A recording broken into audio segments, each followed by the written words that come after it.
शिवरक्षास्तोत्रमन्त्रस्य याज्ञवल्क्य ऋषिः श्रीसदाशिवो देवता अनुष्टुप् छन्दः श्रीसदाशिवप्रीत्यर्थं शिवरक्षास्तोत्रजपे विनियोगः।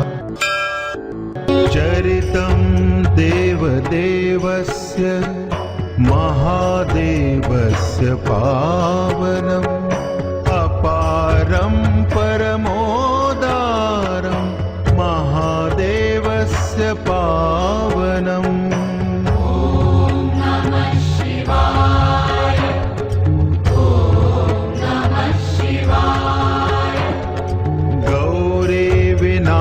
विनायकोपेतं पञ्चवक्त्रं त्रिनेत्रकं शिवं ध्यात्वा दशभुजं शिवरक्षां पठेन्नरः।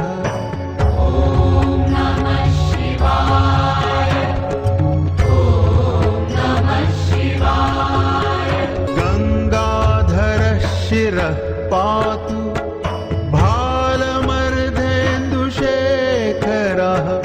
नयने मदनध्वंसी कर्णो सर्पविभूषणः घ्राणं पातु पुरारातिः मुखं पातु जगत्पतिः जिह्वां वागीश्वरः पातु कन्धरां शितिकन्धरः।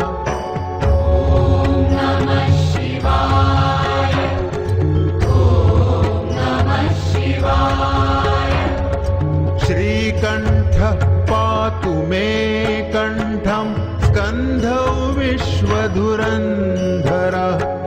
भुजौ भूभारसंहर्ता करौ पातु पिनाकधृक् हृदयं शङ्करः पातु जठरं गिरिजापतिः नाभिं मृत्युञ्जयः पातु कटिं व्याघ्रजिनाम्बरः।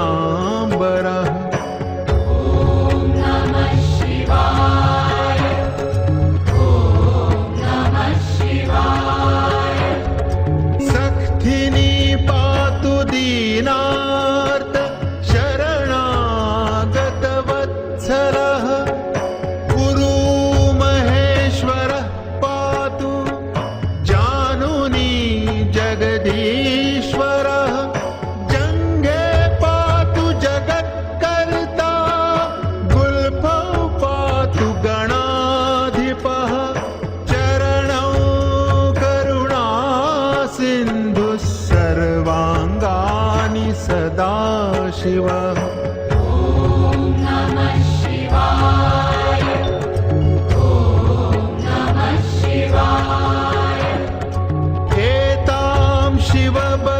शिवबलोपेतां रक्षां यः सुकृती पठे स भुक्त्वा सकलान् कामान् शिवसायुज्यमाप्नुयात्।